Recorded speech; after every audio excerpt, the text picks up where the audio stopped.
Hello, everyone, and welcome to our introductory lecture for this week's semester's Community Archives course.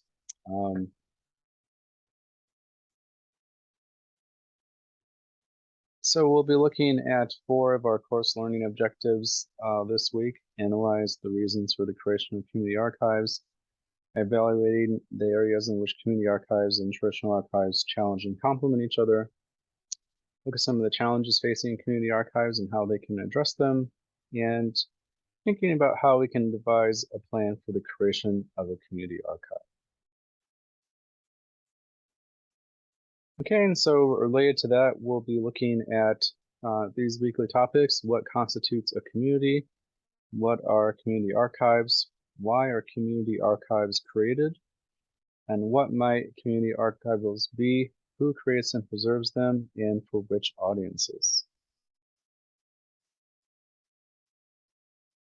And appropriately enough, we will begin by talking about community. So the idea of a community, why communities might exist, how they might form, and things like that. So in the Caswell reading on page 7,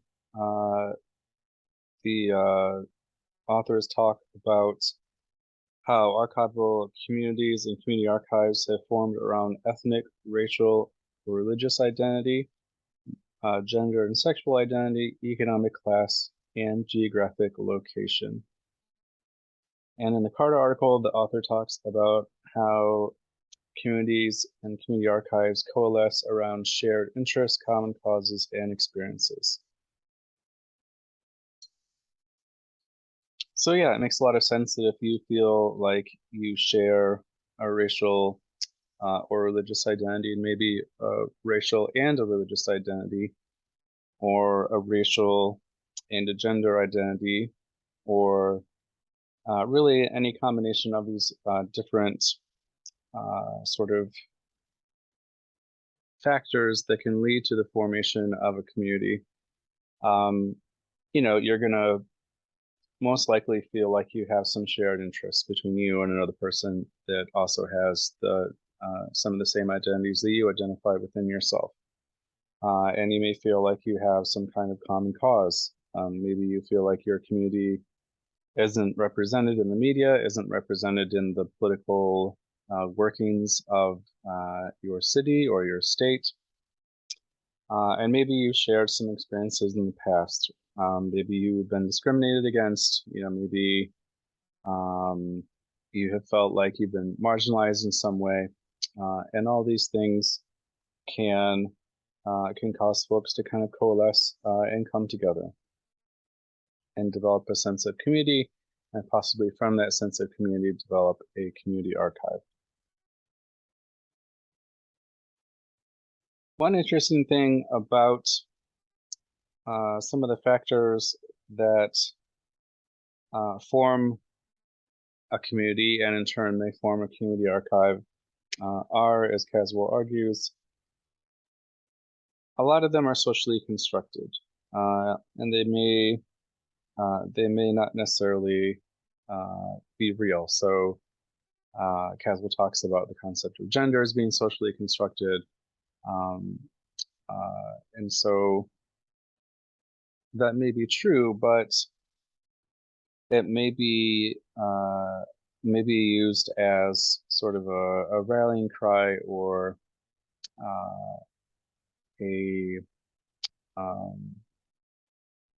way for people to categorize themselves and categorize other people that they feel they have commonalities with.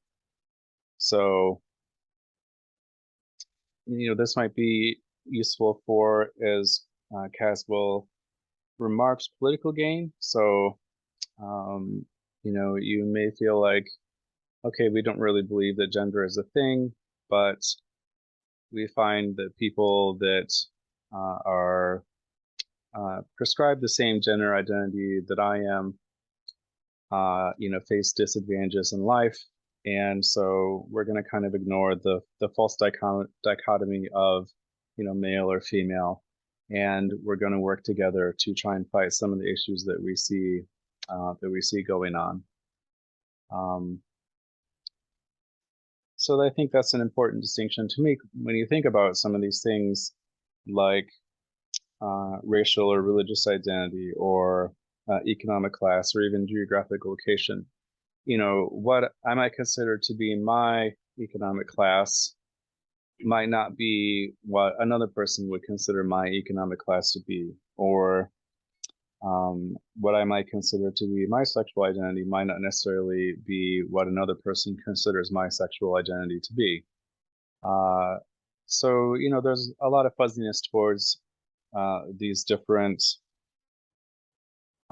factors or identities that may lead to communities being developed. And sometimes, you know, you just kind of have to look past the fact that other people in your community may not consider you as much of a part of the community as they are, or their friends are, and still kind of band together in order to achieve whatever goal or purpose your community and possibly your community archive is seeking to accomplish. And it's important to note, as Caswell also mentions in the chapter that we read through this week, not the Caswell article, the Caswell chapter, that communities can exclude as well as include. So, you know, we tend to think of communities as kind of warm and fuzzy, and, you know, it's good to have a community, but, you know, when people start to be excluded from communities for whatever reason, or communities start to kind of wall themselves off and, you know, maybe drink the Kool-Aid a little bit and start to have very entrenched views about who is a community member and who isn't, and the, you know, sort of the worth of people that are community members and the worth of people that aren't community members, you know, you can start to kind of create some dangerous situations, which is something that the Flynn Stevens chapter that we looked at for this week touches on as well, and something that we'll discuss in a little bit more detail later on in this lecture.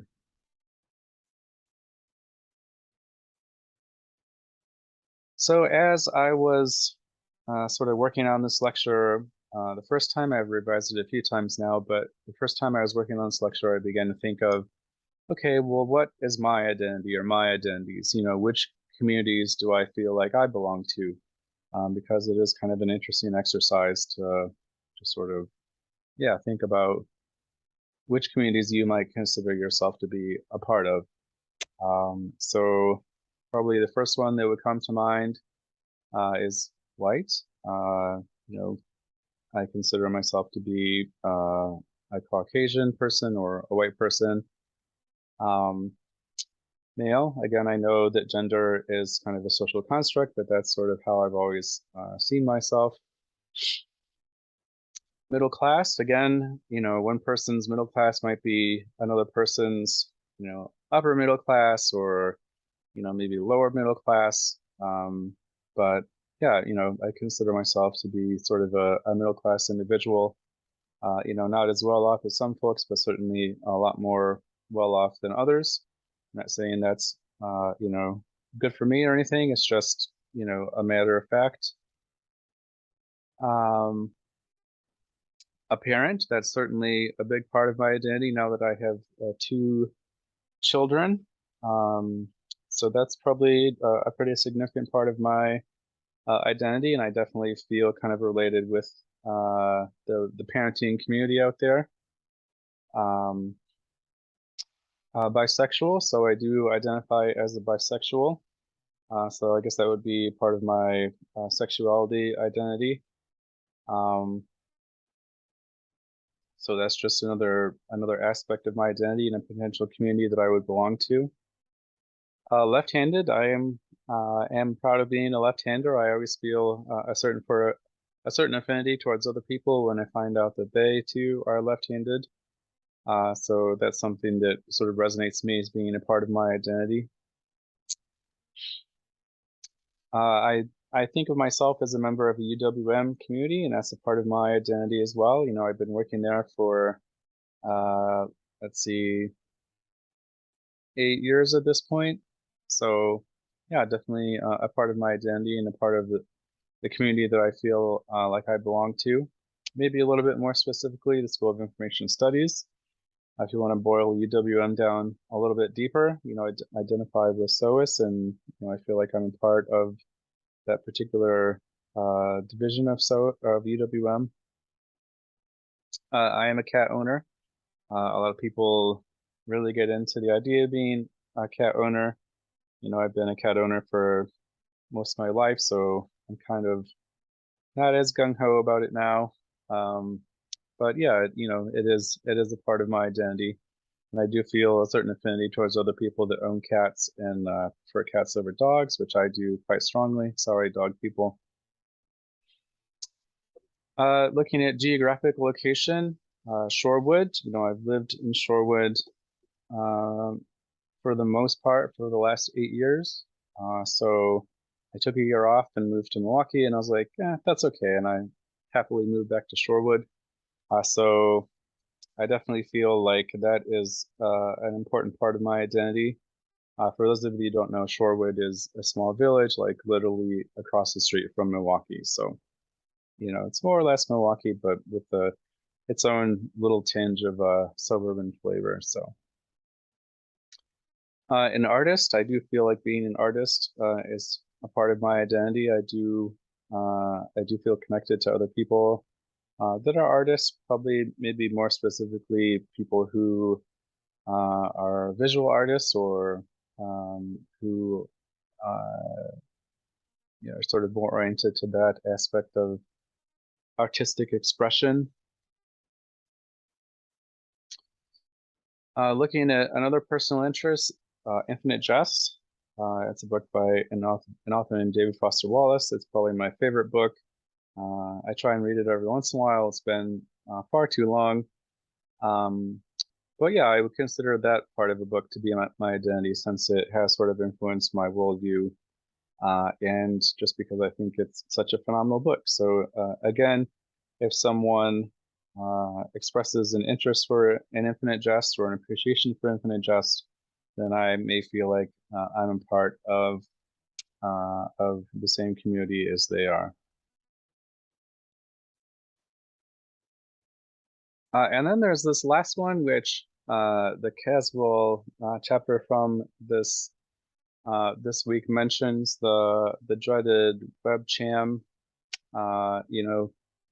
Purportedly the bugaboo for all the evils in history and all the wrong steps that archival theory has taken. And honestly, when I sort of learned about this acronym, which I wasn't familiar with before, I was kind of like, wow, this kind of hits pretty close to home. So I am white. I am ethnically European.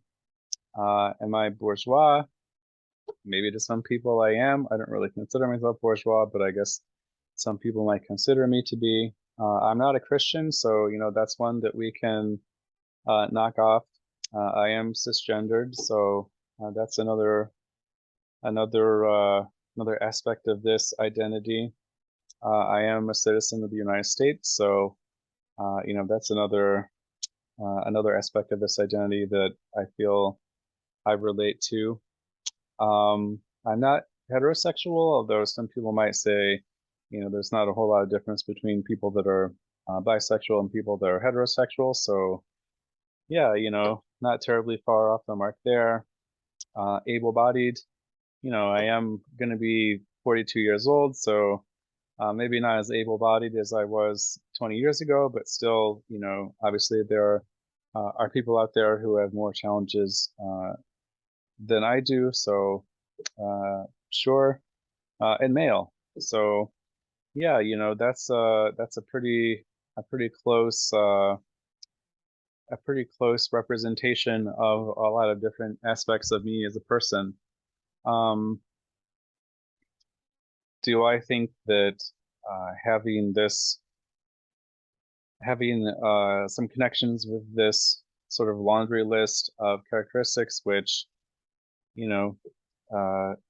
some people don't seem to hold with high regard, You know, is that something that I'm comfortable with or something that I embrace? I would say no, but we also have to be cognizant of the fact that sometimes people from the outside might identify us in a particular way and place us in a community that we may not place ourselves in. And, you know, that can have impacts on how we view ourselves. It can have impacts on how other people view us. And yeah, it's not really, you know, a great feeling to feel like so many of your characteristics are kind of identified as being, you know, all put together, a representation of what the bad guy looks like. But you know, that's more or less the seat I find myself in, and you know, I'll try not to think about it too much and feel too bad about it. But yeah, it just didn't make me feel good when I read that in the Caswell chapter. Again, I'm not necessarily sure that I agree with having these characteristics. Makes me, you know, someone that um, you know, supports white supremacy or you know, can never be a good archivist or a good archival educator. But unfortunately, that's sort of I guess that's the kind of stereotype out there. And, you know, where everyone is stereotyped in some ways. And, you know, it's probably time that I get a taste of it. And yeah, it didn't feel good. So it's kind of an interesting response that I had to being identified in this particular way. So again, what's interesting about communities is that they can be developed based on a combination of different factors. So a community might be people who are middle class, who work at SOAS and are cat owners. You know, I don't know how many people in SOAS own cats. It kind of seems more like a dog group of people than a cat group of people, but I guess you never know. It might be people who are parents and identify as bisexual. So that's kind of an interesting community to think, you know, uh, people may say, well, if you have kids with a heterosexual partner, then you can't be bisexual, and that's kind of disqualifying. So I actually think that this is a community that I might feel like is sort of kind of pushed off the edges of sort of queer identity and might be an interesting one to get together with other people who sort of feel the same way and have kind of a resource where we can kind of discuss our experiences and whatnot. It's cheaper than therapy, probably. Um, White cat owners in Shorewood, you know, I'm sure there are a lot of those. So yeah, there are all these different kind of amalgamations of identities that, when combined together, can lead someone to feel like they and whoever they're interacting with are part of the same community. And as I kind of touched on before, if this sense of community is developed through these shared identities and shared experiences, and this shared identity and experiences uh, are combined with a sense that a community is not being accurately represented, a sense that a community is being marginalized, a sense that a community is kind of not seen, uh, then that may lead to the creation of a community archive. So this trigger can lead people to feel like we need to work to represent ourselves. We need to work in some way to fight back against the marginalization that we as a community feel. And one of the steps that we can take is the creation of a community archive. So this is probably a simplification, but I feel like it is a pretty good representation of how one can go from a community to feeling like a community archive uh, is an appropriate and maybe even necessary thing. And yeah, to be honest with you, I do feel kind of like bisexual parents. You know, I do feel like there might be a lack of accurate representation of bisexual parents out there. You know, I do feel kind of marginalized as a member of that community. I don't really know that a lot of people would see a bisexual parent in maybe the same light that I see bisexual parents. So yeah, that's kind of an interesting precursor to the creation of some kind of community archive project. I know at least one other one, so there's a good start right there. So yeah, and honestly, those are two pretty strong and meaningful parts of my identity. So if there are things that I don't really care about, like, white cat owners in Shorewood, like, okay, I feel like I'm a part of this community, but there's not really a lack of representation or a sense of marginalization that is really going to make me feel like, well, we need to fight back against this. It's just like, who cares? It's just, cat owners. But when there are aspects of your personality, like your sexual identity or, something that's a big part of your life, like parenthood, then maybe you more feel compelled to respond to these triggers that you see. And that might lead you to be more likely to create a community archive in response to these sort of negative emotions that you're feeling due to being uh, marginalized or not feeling seen.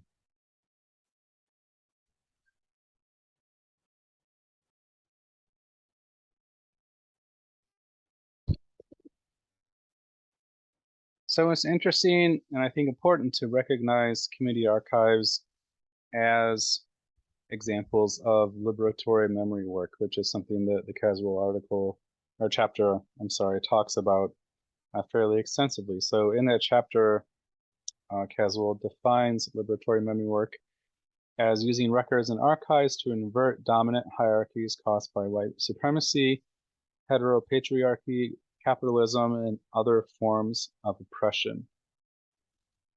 And so you can see strong echoes of that in some of the definitions and practices of community archives that are in some of our readings for this week, especially the Flynn and Stevens chapter and the Carter article as well.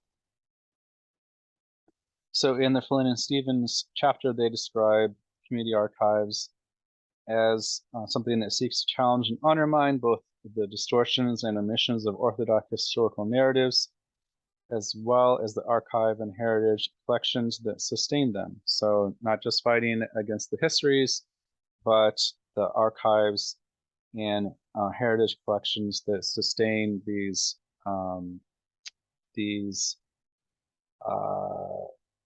short-sighted and exclusive histories that we, or a lot of people, regard as being fact.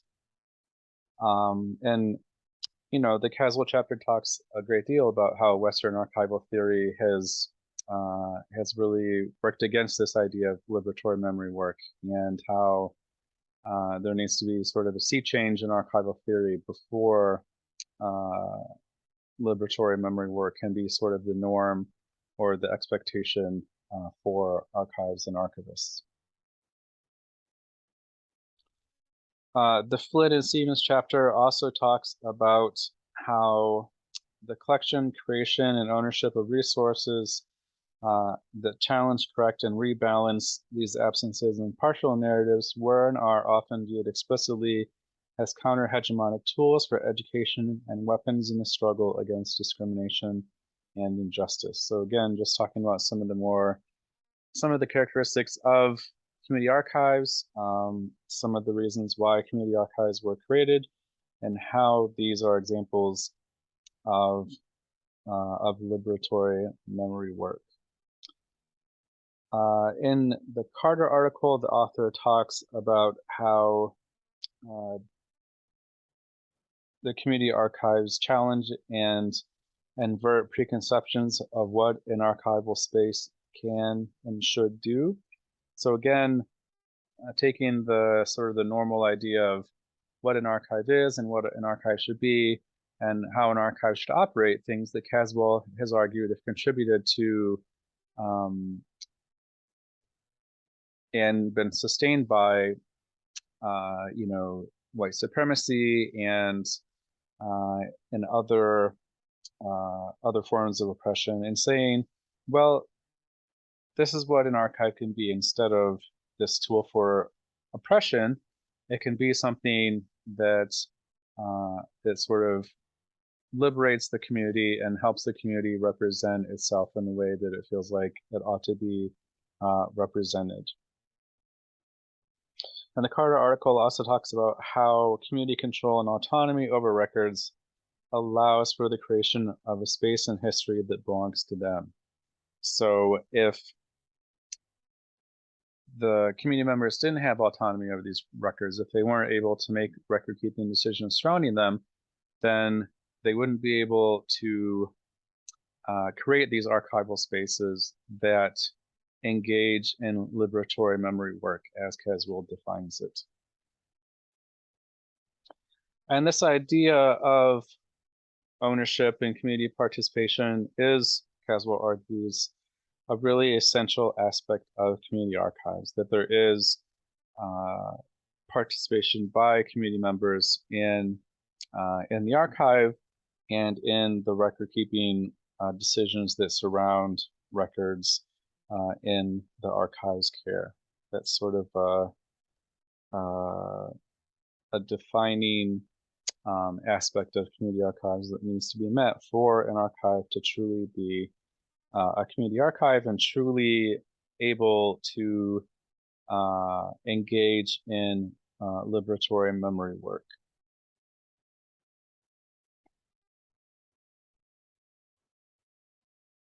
It's just interesting that in the Caswell chapter, she states that liberatory community archives do not include geographically based historical societies, which often reinforce oppressive power structures.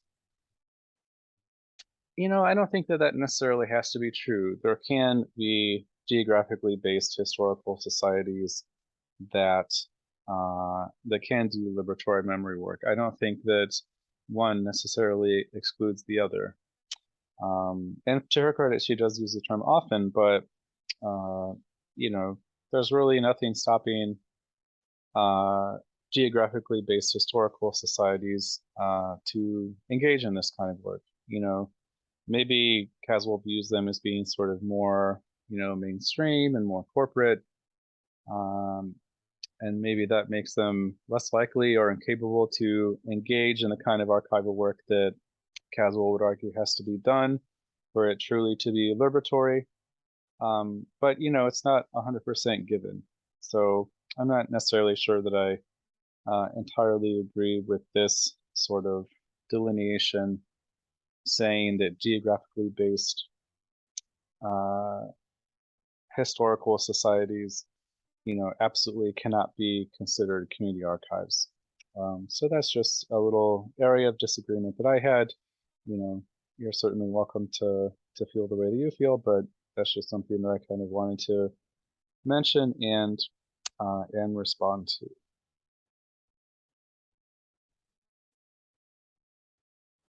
So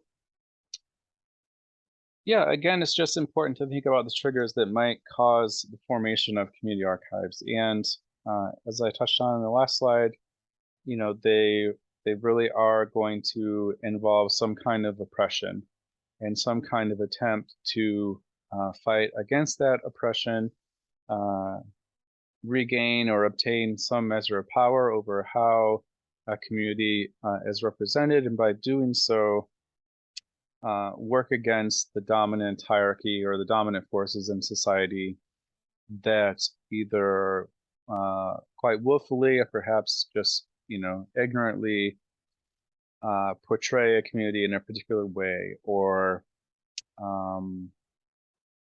create conditions that results in a community being marginalized and not feeling seen and not feeling like they have any power or control in society. So, you know, obviously any attempts to correct this wrong and to use liberatory memory work to to right these wrongs that have occurred are going to be pretty direct attempts to attack and to take the dominant hierarchy in society down. Which is obviously a pretty tall task, because they're certainly going to be the ones that are going to have a lot of the money in society. They're certainly going to be the ones that have a lot of the political power. So it's really a it's really a large task that community archives are tackling. When you're taking on things as entrenched in our society as capitalism, white supremacy, and other really negative aspects of society. Unfortunately, these aspects of society are quite entrenched, and these aspects of society are what lead to the conditions that result in the creation of community archives. So there's a pretty clear sort of conflict and butting of heads that goes on there, and it takes a lot of effort for community archives to even begin to chip away at sort of the status quo, representation of communities in the media, in society, and so on. But if a community archive is one of the tools that a community sees that can help them do that, then I definitely feel it's a very worthy endeavor. Of course, assuming that it's carried out in a way that truly benefits the community.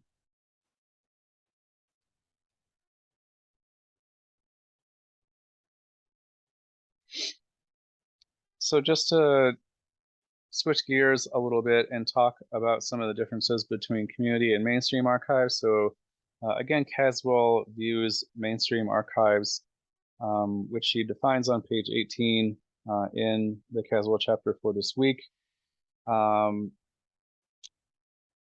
She argues that they historically and, despite some changes for the positive even today, are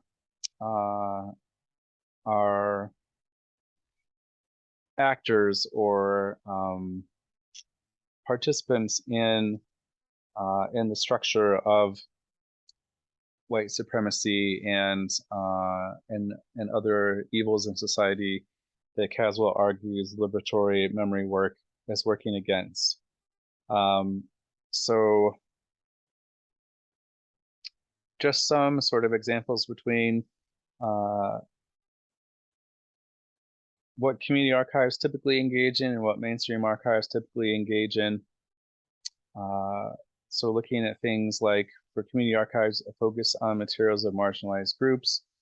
The collection is done by the marginalized group itself, by the community itself. There may be some relationship between community archives and academic institutions, as long as the academic institution IDs as a community archives, has strong ties to the community and involves community decision-making. So again, this idea of participation as being sort of a vital aspect of community archives.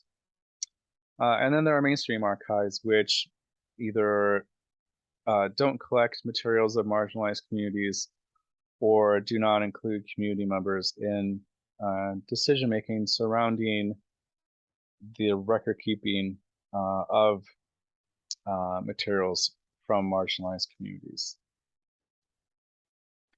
So again, the big takeaway here is participation and the need for a community archive to include participation by community members, and that is a very vital aspect of community archiving, and that's something that the Caswell chapter talks about pretty explicitly.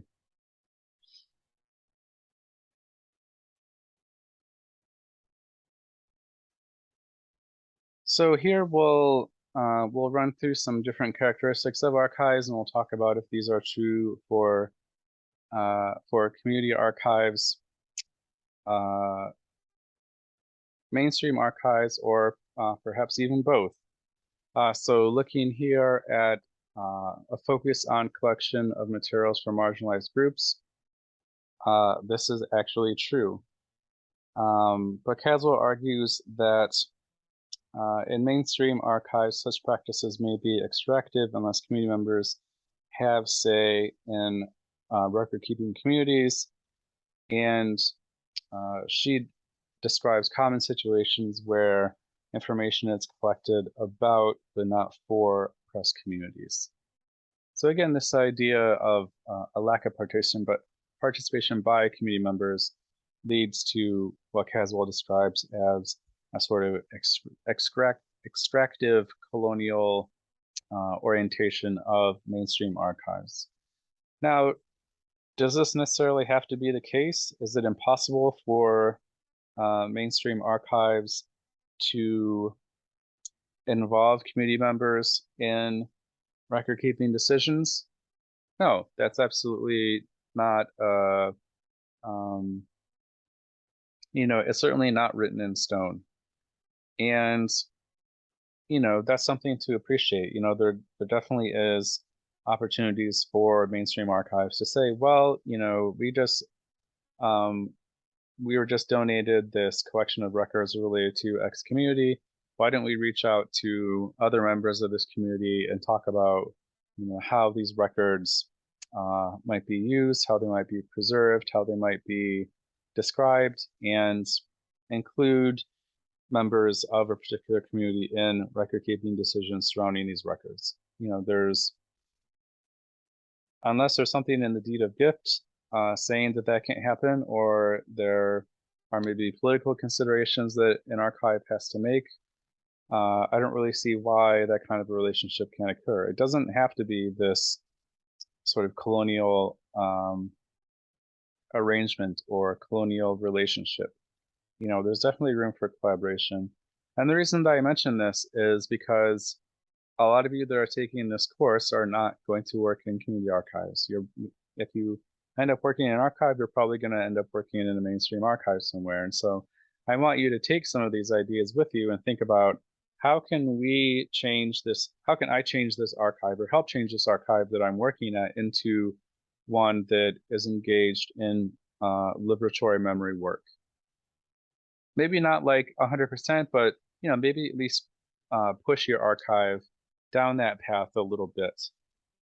And if you realize that it doesn't have to be this way, then that's when you can start thinking of some possible alternatives and ways that you might change your archive into one that is more open and responsive to the needs of members of a given community.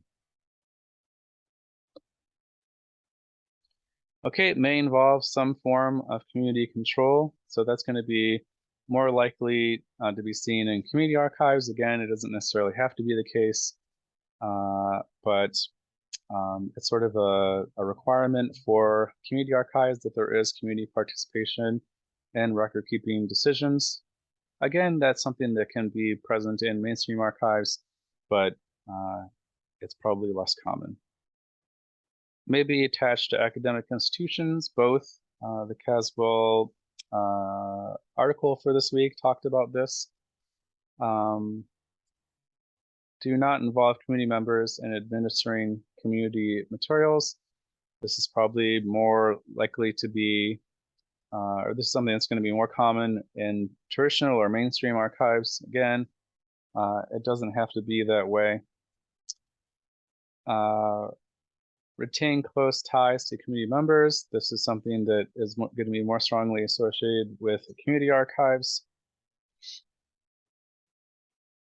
May symbolically annihilate people on the margins of communities. And we'll talk about symbolic annihilation in a little bit. But this is true for both mainstream and community archives. So just because a community archive exists doesn't necessarily mean that it's representing all the people that may feel like they are a part of a particular community.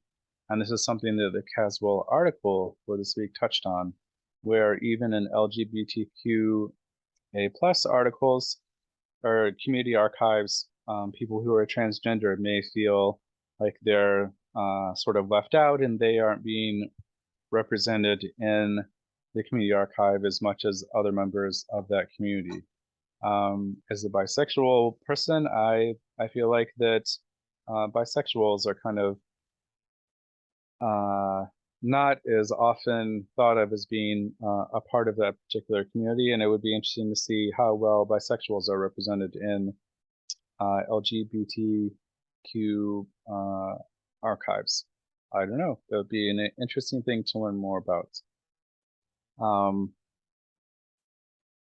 So looking at the next one, collect records not traditionally considered archival. This is more likely to be found in community archives. The Caswell article talks about the collection of social media to document Black lives. This is something that may be more common in traditional and mainstream archives today, but it does seem like community archives are more open to collecting records that don't necessarily meet the criteria for what isn't a record according to sort of traditional Western archival theory. And we'll talk more about this when we discuss postmodernism here in a couple of weeks. May be constrained by sustainability concerns. Obviously, this is both archives. Archives everywhere are kind of facing a crunch when it comes to resources, and it may be more acute in community archives if they don't have any kind of institutional support. It is certainly true for mainstream archives as well. And that may be something that can limit their ability to engage in a more liberatory memory work, because as we talked about before, when you're engaging in this kind of work, you're kind of shaking the trees and working against pretty entrenched aspects of society, and that can cause you to maybe be a little bit more cautious, to hold your fire a little bit, and maybe not engage in some of these issues as emphatically as community archives, which may be responsive to fewer sort of shareholders and stakeholders that may feel different from the people that run and operate the archive, namely members of the community. But it's going to be, sustainability is going to be a concern in pretty much every archive that you look at. Okay, and finally, motivated by desire to present an alternative way of understanding the current development and function of society. This is going to be more related to community archives. So again, this idea to correct historical wrongs, to present alternative histories, to present a viewpoint that may run against the sort of dominant narratives in society. And these dominant narratives are oftentimes, as we discussed, the triggers for why community archives are created. And so there is usually a strong desire to kind of right this wrong. And you can really relate this this last one to the idea of activism. So when you present an alternative way of understanding the current development and functioning of society, you are trying to gain power. You're trying to say, the way that we've been viewed in the past is incorrect. It's taken a lot of the power away from our community. It's resulted in people regarding us in a particular way, and we are trying to fight back against that, and we're trying to gain more power to present our community in the way that we feel is more accurate. And we'll talk about activism more here in a few weeks. And activism is really at the center of the Carter article. So the community archives that the article discusses were created to push back against misinformation and gentrification. And they were employing records to change the now, not the future. And this idea is something that we will revisit again in a few weeks. But, these aren't records that are being sort of kept away for some unforeseen future. These are records that are being gathered and used to fight conditions now in a very active, activist way. And again, we'll touch on this topic in greater detail here in a few weeks. But I guess what I do want to say is that all of these can be true for both types of archives, and that uh, it's not impossible for traditional or mainstream archives to engage in practices that are considered uh, more liberatory and more activist. Again, there might be some political constraints that make that more difficult, but it's certainly not an impossibility. It may be a gradual process. It may be a process that takes time, but it is something that can happen. And I hope that if you are in a position to kind of push the needle towards more liberatory memory work at your archive in the future, that you are able to use some of the discussions that we've had in this class to go ahead and do that.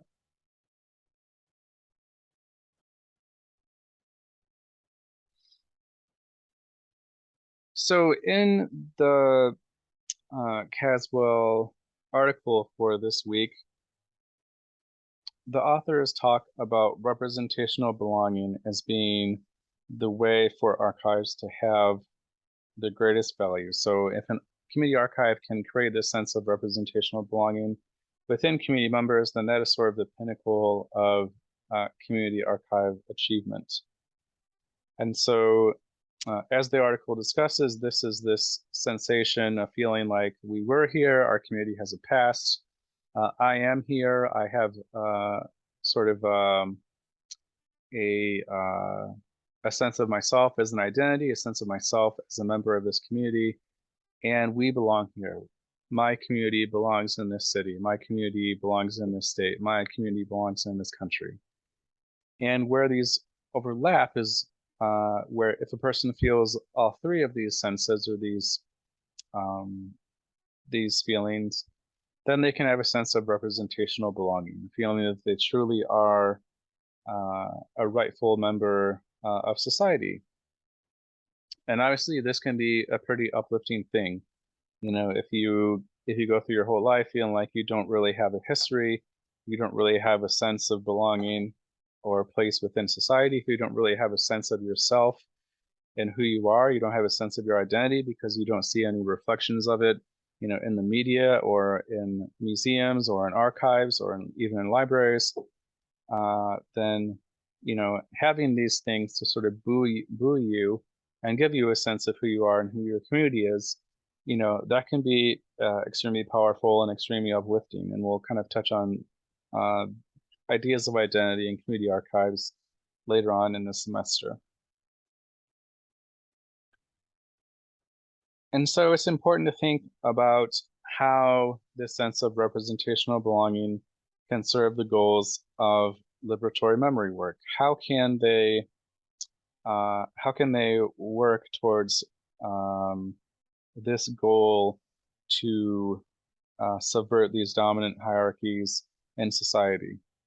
Well, I think that if a person feels a sense of representational belonging, then they're going to feel like they have power.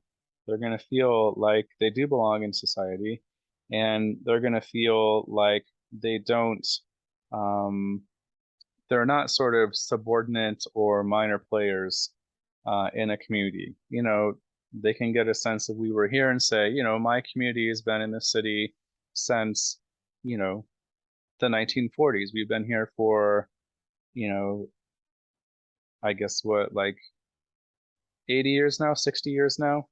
And, you know, we belong here. We are a part of this community. Look, we have this long history.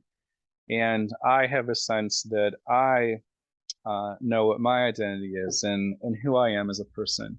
And, you know, this sensation of representational belonging can make people feel powerful and feel like they are in a position to invert these dominant hierarchies and challenge the sort of conventional wisdom and the conventional power structures in society.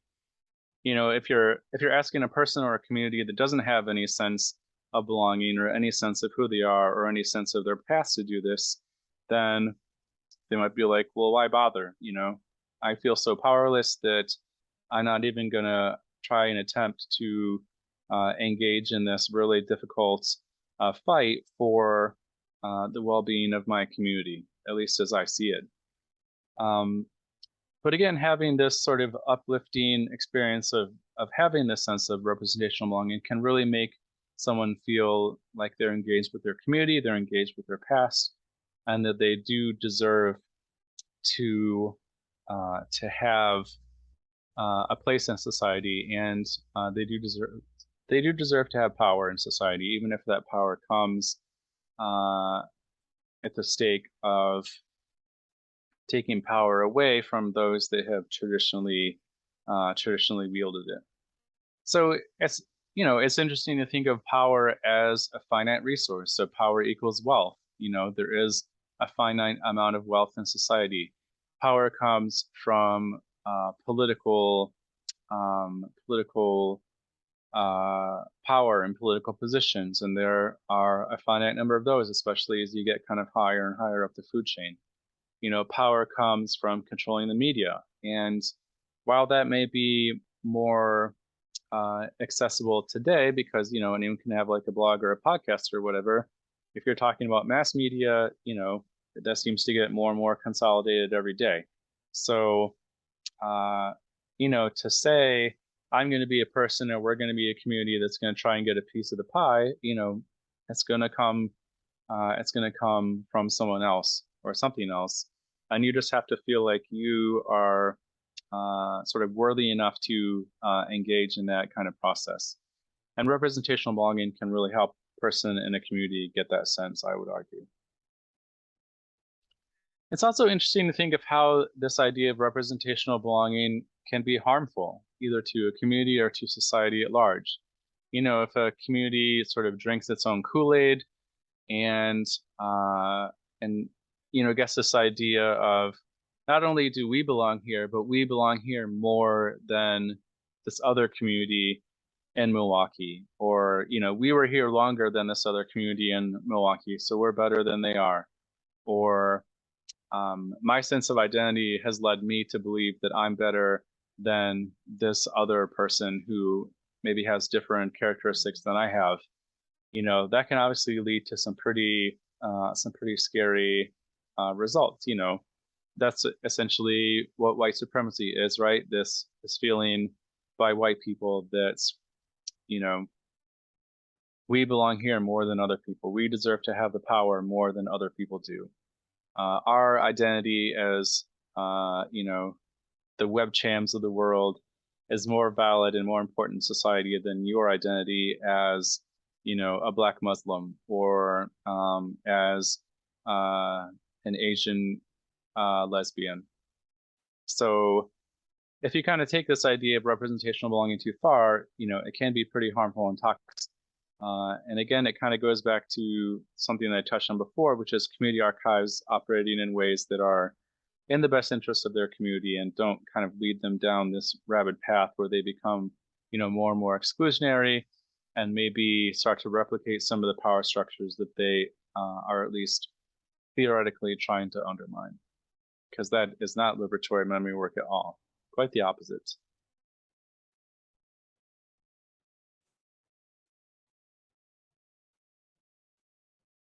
Relatedly, it's interesting to think about who is the audience for community archives.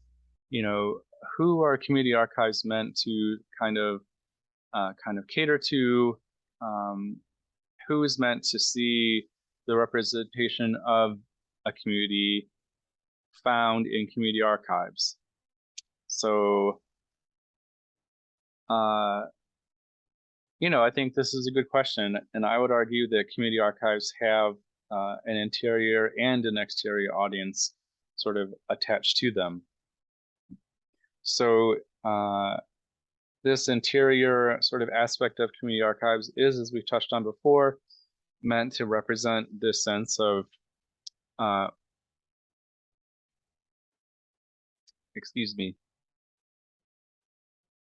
meant to represent this sense of representational belonging and really build up community members and make them feel like they belong. They should have power in society, and kind of gear them up for the fight for equality, the fight for a place in society, the fight against marginalization.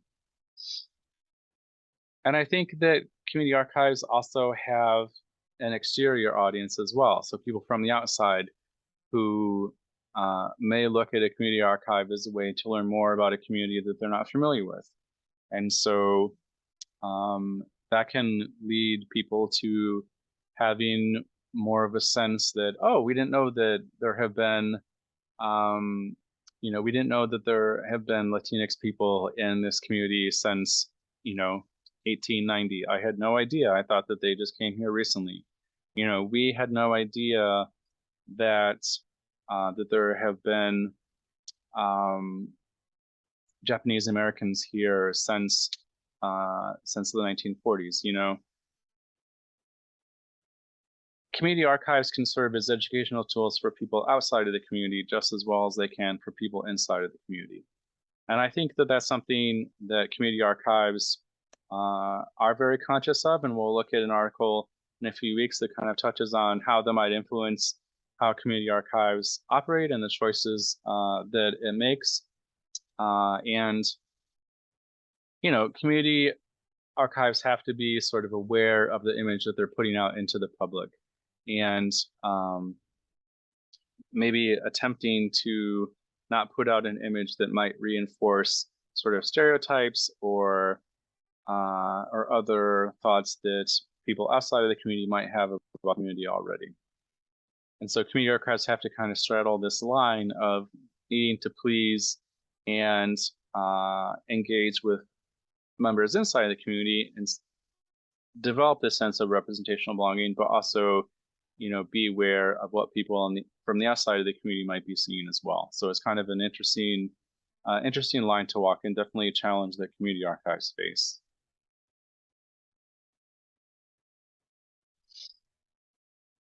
So next we'll talk about this community-centric framework that the Caswell article discusses on page 7, and this is something that we'll revisit throughout the semester.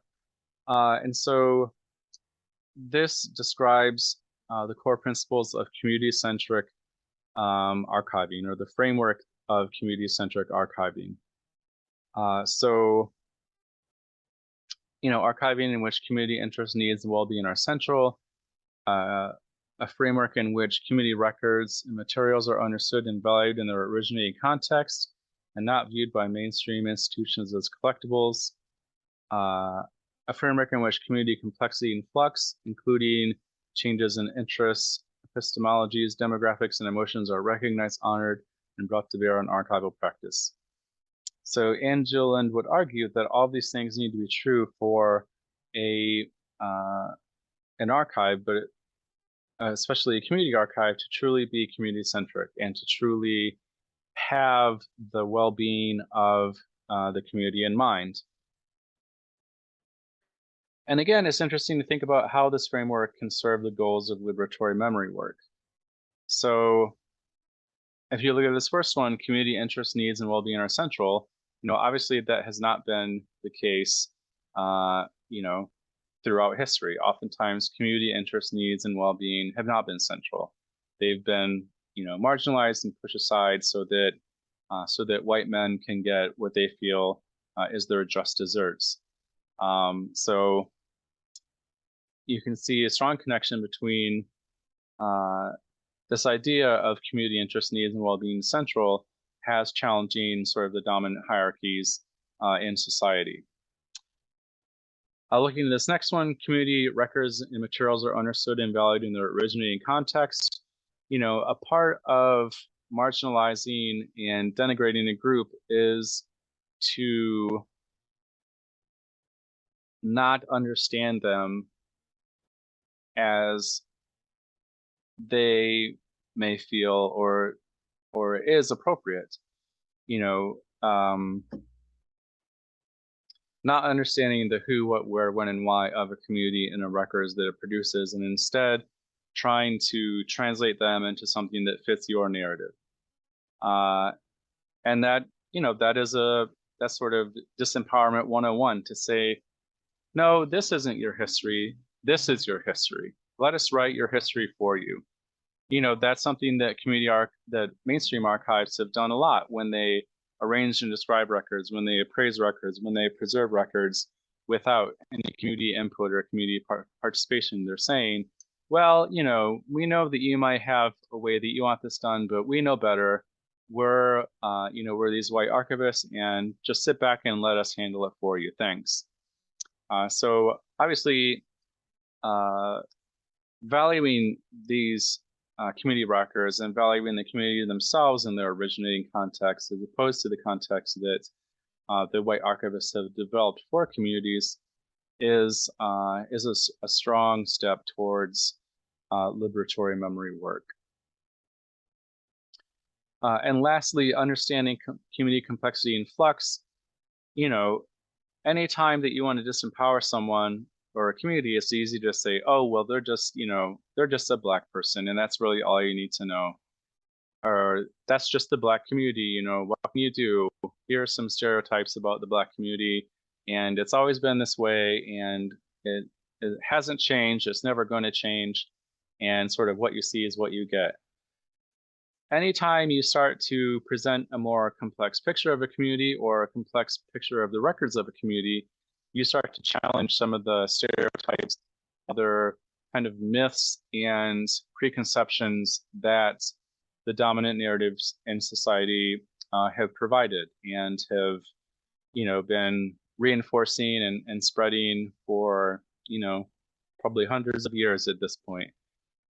So challenging these myths, challenging these stereotypes by recognizing the complexity of communities and the changing communities over time is a really strong step towards challenging these dominant narratives and these dominant hierarchies in society.